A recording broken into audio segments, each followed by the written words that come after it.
পাকিস্তানের 400 ড্রোন হামলা, ভারতের 36 জায়গায় আঘাত, দিল্লির গুরুতর অভিযোগ। 300 থেকে 400টি ড্রোন ভারতের আকাশে।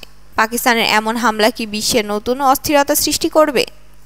ভারতের আকাশসীমা লঙ্ঘন, পাকিস্তানের ড্রোন হামলা।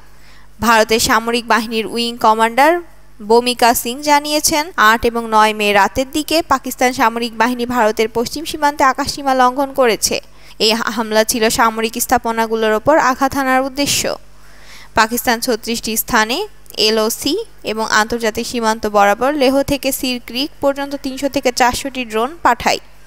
ভারতীয় সেনাবাহিনী কাইনেটিক এবং নন কাইনেটিক পদ্ধতিতে এই ড্রোনগুলো নামিয়ে দেয়। বিশেষজ্ঞদের ধারণা, এই ড্রোন হামলার মূল উদ্দেশ্য ছিল ভারতের আকাশ প্রতিরক্ষা ব্যবস্থা পরীক্ষা এবং গোয়েন্দা তথ্য সংগ্রহ করা। পাকিস্তানের তুরস্ক তৈরি ড্রোন হামলা, ভারতের গুরুতর অভিযোগ।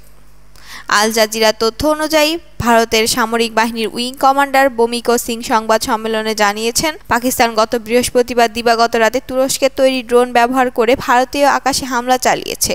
তিনি আরও দাবি করেন, পাকিস্তানে তাদের সামরিক ড্রোন হামলা পরিচালনার জন্য বাণিজ্যিক উড়োজাহাজকে ঢাল হিসেবে ব্যবহার করছে, যা আন্তর্জাতিক আইন এবং নিরাপত্তা বিধির বিরুদ্ধে। বাণিজ্যিক উড়োজাহাজের মাধ্যমে ড্রোন হামলা চালানো কি আন্তর্জাতিক আইন ভঙ্গ? আপনার মতামত দিন নিচের কমেন্টে। ধন্যবাদ।